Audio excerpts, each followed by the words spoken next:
Hello hi friends, welcome to my YouTube channel. ఈరోజు మచ్చిబూస ఎలా చేసుకోవాలో చూద్దామండి. ఈ విధంగా మచ్చిబూస అండి. ఇది చికెన్ శుభ్రం కడిగేసి ఇందులోనే ఇది హాషు అంటారు. ఇది ఉల్లిపాయలు, తర్వాత వచ్చేసి కిస్మిస్లు, మసాలా పొడులు, కొంచెం సాల్ట్ వేసి దాంట్లో పెట్టి కుట్టాలి. కుట్టిన తర్వాత ఇది వచ్చేసి పక్కన కొంచెం ఉల్లిపాయలును ఏమంటారు వెల్లుల్లిపాయలు, కొంచెం అల్లం, మొత్తం అన్ని మసాలాలన్నీ వేసి కొంచెం ఆయిల్ వేసి వేగించి అందులో వాటర్ వేసి ఈ చికెన్ ముందుగా ప్రిపేర్ చేసి పెట్టుకున్నాక వీటిని మాత్రం కుట్టేయాలి. కాళ్ళు కూడా ఇలా కట్టాలి. ఈ మరుగుతున్న వాటర్లో వీటిని వేసేయాలి. ఈ విధంగాను ఒకటొకటి వేసేసి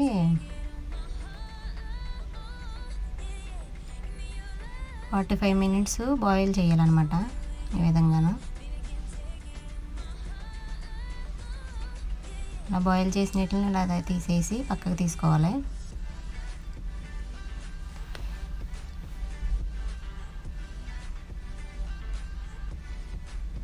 మొత్తం ఇవన్నీ పక్కకు తీసి పెట్టేసుకున్నాము. పెట్టుకున్న తర్వాత ఈ వాటర్ ఉంది కదా, ఈ వాటర్లో ఉన్న మసాలాలు, ఉల్లిపాయ ముక్కలు ఇవన్నీ తీసేసి పడేయాలండి.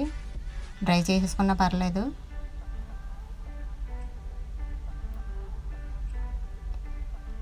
ఇవన్నీ వడకట్టుకుంటే మనకి రైస్లోకి కొంచెం మంచిగా వస్తుంది అన్నమాట. పొడి పొడిలాడుతాను అవేమి తగలకుండా మసాలాలో.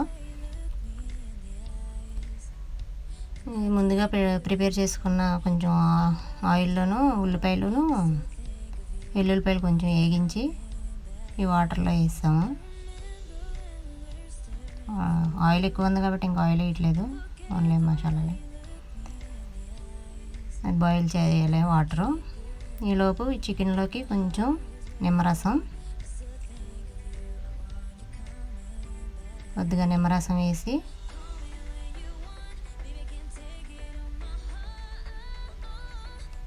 కొద్దిగా జఫ్రాన్ వాటర్ అండి, ఇది కుంకుమ పువ్వు ముందుగా నానబెట్టుకుని హాట్ వాటర్లో ఈ విధంగా పైన వేసుకుంటే సరిపోతుంది.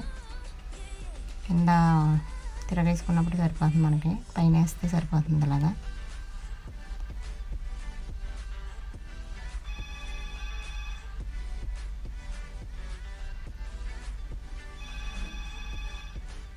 ఈ విధంగా వేసుకొని దీనిపైన కొంచెం ఇలాచీ పౌడర్ వేసుకోవడమే.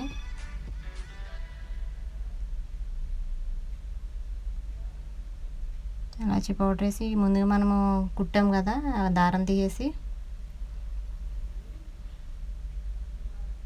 ఫిరెన్లో పెట్టుకోవాలి. మనకి ఫిరెన్ అవైలబుల్లో లేకపోతే కొంచెం ఆయిల్ వేసి ఆయిల్లో ఫ్రై చేసుకోవచ్చు.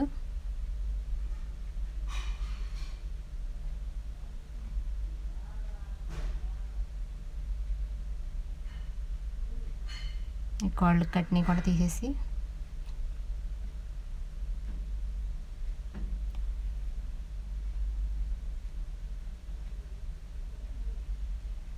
అలా టర్న్ చేసుకుని ఒక సైడు కాలిన తర్వాత మళ్ళీ ఇంకో సైడ్కి బ్రౌన్ కలర్ వచ్చే వరకు ఈ విధంగా ఫిరెన్లో పెట్టుకోవడమే.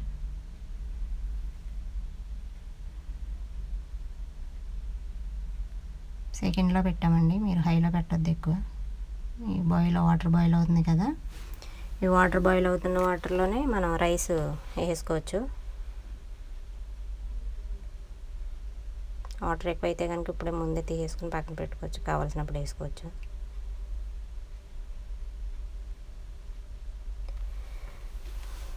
ఇదిగోండి చికెన్ ఈ విధంగా కాలింది కదా, ఆ పక్కకు కూడా తిప్పుకొని మొత్తం 4 వైపులు సరి సమానం కాలేటట్టు చూసుకోవాలి. ఆ కలర్లోకి రావాలి, బ్రౌన్ కలర్లోకి. ఈ విధంగా వచ్చింది ఫ్రెండ్స్ రైస్. అలా పొడి పొడిలాడుతూ రావాలన్నమాట. అందులోనే అన్నం మనం ముందే వేసుకున్నాం కాబట్టి ఉప్పు అది చూసుకుని వేసుకోవాలి. ఇది వచ్చేసి హాషు అన్నమాట. కోళ్ళు కూడా మంచిగా కాలిపోయినాయి. మనం ఇలా పక్కన పెట్టేసుకొని మనం రైస్ సర్వ్ చేసుకున్నప్పుడు ఈ కోళ్ళు తీసుకుంటే సరిపోతుంది. ఓకే ఫ్రెండ్, నచ్చితే కనుక లైక్ చేయండి, షేర్ చేయండి, సబ్స్క్రైబ్ చేయండి. ఓకేనా, బాయ్.